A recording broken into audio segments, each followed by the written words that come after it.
in global negotiations in 2024. Doctor, listening to the different nations and their representatives, both heads of state and government there, what pains, what challenges do you hear, and can they be addressed? I think coming from the UN Environment Programme, my ear has quickly picked up that climate change is a pain point for many countries across the world, for the G77, whether it is countries in the Middle East that are desert countries but are increasingly suffering even greater desertification, or African countries that are suffering immense impacts on climate change, including ecosystems loss and damage, or small island developing states. All the ministers and prime ministers and ministers who are here, or Southeast Asia, if you listen to what Pakistan said, or Indonesia. So climate change remains a point of pain. And if you've listened, you will notice speaker after speaker talked about the pride this group has in getting the Loss and Damage Fund established at COP28 in the United Arab Emirates. That was a very big win. But they're also talking about the economics, you referred to it, how there is a need to review the global multilateral financial system, mostly because these countries, with having to pay back debt at such a high cost, it means they're not left with enough money to pay for loss and damage resulting from climate change, for ecosystems restoration. And this being a South-South summit, with the theme being leaving no one behind, one of the things that is sitting on the minds of every leader, as you've heard, is how to lift their people out of poverty. This group of 135 countries holds 80% of the global population. It's a lot of people to lift out of poverty. So for us coming from the United Nations, even for UNEP talking about the environment, we say it's about people and nature. We want a good environment because then communities can grow food, they can rear animals, and they can do business and industry in an ecosystem that is supportive. So these things are very important, and that really resonated with me.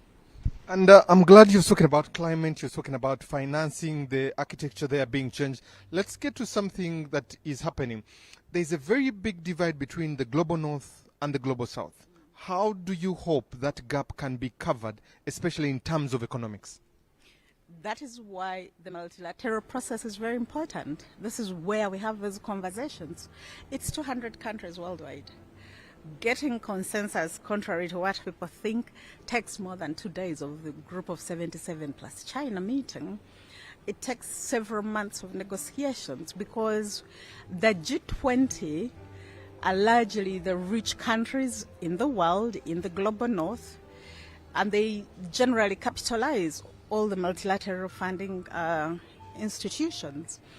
And the G77 plus China, while they are the biggest in numbers, are the largest beneficiaries. But as they've also all repeatedly said, they are the least responsible for global warming. So how do you get 20 of the richest countries to negotiate with the rest of the countries? It's not an easy process. But as I said, that is why the global multilateral process is important, and that's why we must have it. Thank you very much, Doctor. Let's get into some of the things that you have mentioned. Some of the things that we had being mentioned is the reforms of the financial architecture there, the IMF, the World Bank, the interest rate there, concerns especially in repayment. But we also have a huge appetite for loans as a continent. Is that possible? Because it's like a catch-22. How do we find the balance between the loans and the debts? I think there is a reconciliatory possibility there. Of course, even in the private sector, business thrives on credit. So it is not the concept of debt or credit that is necessarily bad. It is the manner in which this credit is granted, the terms, principally the interest rate, and the payment periods. So that is what needs to be negotiated. It's not just the G77 plus China that use credit. Even the G20 countries use credit to grow their industry and economy. It's just under different terms. And that is what needs to be negotiated. So we'll take any country. I'm looking at countries here. If you look at a country like Ethiopia, I'm looking at their placard. It's one of the largest countries in Africa, a large population. It is the host of the African Union.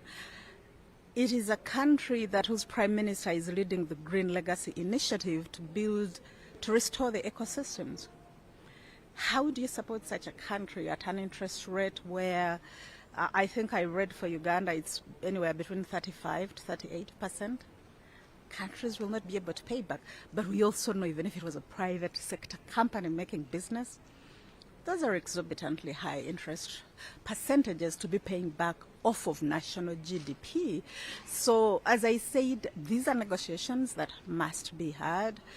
The Bretton Woods institutions that constitute these financing arrangements have been around for a while. But the world has changed since they were established, and I think that is the conversation the member states have been having. How can we revise the system so that it responds to the times that we are in? Countries suffering from the impacts of climate change, many countries still struggling to recover from the impacts of COVID, war, let's say, that has affected shipping and food supplies and leading to food shortages. So all these are things that we need to take into account and renegotiate globally on how we can create a better environment. And ultimately, within the framework of the UN, where the G77 and China is, we are looking at the SDGs. How do we eliminate hunger? How do we eliminate poverty? How do we eliminate climate change? How do we bring energy to Africa? Over 600 million people in Africa still don't have access to light and power. If that's the problem, it means we can't industrialize. It takes a lot of power and energy to industrialize. So all these are real challenges that heads of state and government need to think of, whether they are borrowing money or coming up with policies and laws. It's a huge challenge globally. Let's get to climate change. And you mentioned something about the loss and damage fund. COP28 drummed it higher, but the remittances are coming in slower. Africa is suffering. When you look at agriculture, when you look at food security, those are the biggest concerns. Just Uganda alone has experienced a bit of drought and a bit of food insecurity. Kenya has done the same where you are there. What practical, tailor-made solutions can be availed to African countries to find their own solutions? So the beauty is that there is no one solution. There are multiple solutions. Otherwise, it would be an impossible task. So it is important that the loss and damage fund is operationalized immediately. But in the process, we have a $10 billion fund, the Green Climate Fund. So one of the things that UNEP does, as do all the other UN agencies and accredited entities, is support member states to access that money. So that possibility is there, even as we wait for the loss and damage fund. And then there's the Global Environment Facility, $6 billion and counting. So the idea then is to use the multiple options. That's why even while we have these funds, member states are rightly lobbying for the quick operationalization of the loss and damage fund, but also the review of the global financial system, because it's going to require a lot more and the availability of multiple options. So I think that's what we need to look at. But also, one of the conversations that member states we are talking about, how do we build the capacity of the G77 plus China countries for domestic resource mobilization? How do we manage the remittance process that allows all these resources to come in? So member states are looking at different options, and that is the way it should be, because it's billions of people whose lives we are looking at.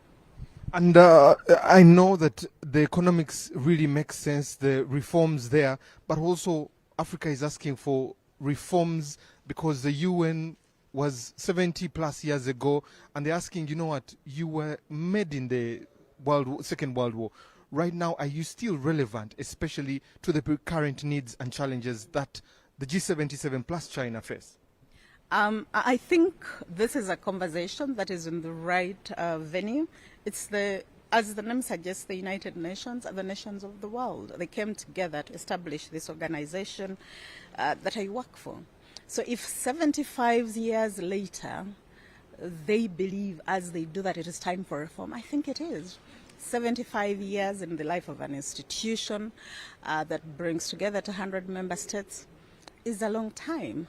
So I think this is a conversation they can have, and I think you've had member states talking about the summit of the future. The Secretary General talked about it, the President of the General Assembly, and that being an opportunity to reflect and inflect, but also to talk about how do we see the UN and the general global community evolving to embrace the current global challenges, which are quite different from where the world was 75 years ago. And still sticking to the UN, even as we draw to an end, many countries joining it there. And as the saying goes, too many cooks. There seem like there are too many cooks, too many solutions, too many challenges. Can the UN still stomach and be able to guide at the same time? Or there's a trickle-down effect that needs to be done in small brackets like the G77? And that is why the multilateral process works, because given the number of countries and their individual and geopolitical interests, the UN is divided in multiple groups that reflect the interests of those groups. Then they come together as a group, agree, and present a single position. So there's the G77 in China, but there's the Africa group. There's the LDC group. Many of these countries belong to multiple groups. Then there's the G20. There's the Latin American and Caribbean group. There's the Asian and Southwest Asian group. So these countries will sit and agree. So the African member states, because we are in Africa, will sit as G77 and China and agree on a common set of priorities. But in February, they are going to be in Addis Ababa and agree on priorities that align just for the African continent, but they will make sure as they go for negotiations, they remain in alignment with their partners in G77, because it takes a lot of partnerships, and that is why the theme of these summits for the G77 and China is South-South cooperation. You know, how do you bring the knowledge and technological expertise of China or of South Korea, which has transformed over the years to become a powerful economy, or India, which has historical ties with Africa. So it is important that that happens. And then, of course, they must negotiate with the G20. We are talking about cutting carbon emissions, and that is why many member states here in the G77, we're talking about historical responsibility, equal and differentiated responsibility. So we do reach agreement. The Loss and Damage Fund was not just approved by developing countries. The developed countries also approved it. I think it can be frustrating. I know that. But what we have to understand, it's not a loss in terms of what happens. It takes a bit of time. What we worry is maybe by the time we reach some of these decisions, some of the impacts of climate change will be reversible. And so that urgency is very important, and the urgency to curtail greenhouse gas emissions. That's why, in addition to the Loss and Damage Fund, one of the biggest outcomes of COP28 was phasing out fossil fuels, which we know are collectively responsible for a lot of the greenhouse gas emissions that are causing climate change. So consensus is possible. It takes a bit of time, but it happens. And I'm glad you've mentioned that, being that Africa only contributes about 2% to carbon emissions there. Are there tailored solutions for this? Uganda is about to let oil drop. You're talking about fossil fuels. How do we ensure that there is a balance between fossil fuels and environment being kept for posterity? I think this is where the member states have to be very discerning in the choices and the decisions they make, because the challenge with carbon emissions, it has no geographical boundaries. That is why, even though historically we know the emitters are rich G20 countries, look where the impacts are. So we have to stay alive to that it doesn't matter where this fossil fuel production is happening, it's going to have global catastrophic impacts. So this is a decision that has to be intentionally and knowingly made by the developing countries. Remember, these are sovereign states. Even as they agree, they make choices. I think one leader here said we can't let our people starve. We have to continue to bring development to our people. The number one goal of the SDGs is to end poverty, and the second one is to end hunger. So it's an almost catch-22 phrase for the heads of state and government. What we do in UNEP is to provide the science and the information to help them make the right decisions. UNEP is the host of the Intergovernmental Panel on Science and Technology that provides the science on climate change. So we tell the member states, these are the parts you have, and these are the consequences to expect.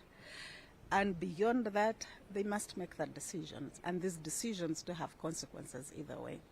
Doctor, even as we draw to an end, what would be your call for action, especially after the G77? How do we now dig our feet in and make things work for Africa, for African solutions? I think Africa is on the right track. I don't know if people know this, but the Africa group actually is a very homogeneous group in the negotiations, especially on climate.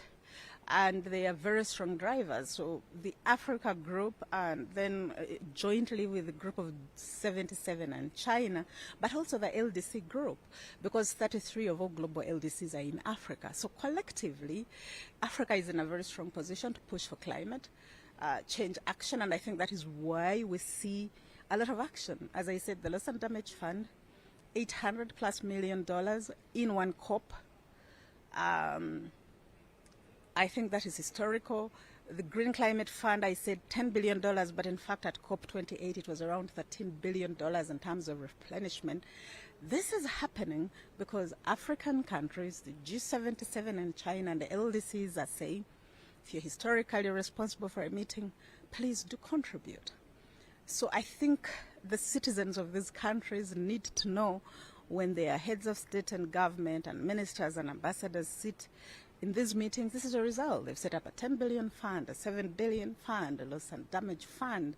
They are talking about reviewing the global financial architecture. These are all things that have to be negotiated because these are mechanisms that serve all member states.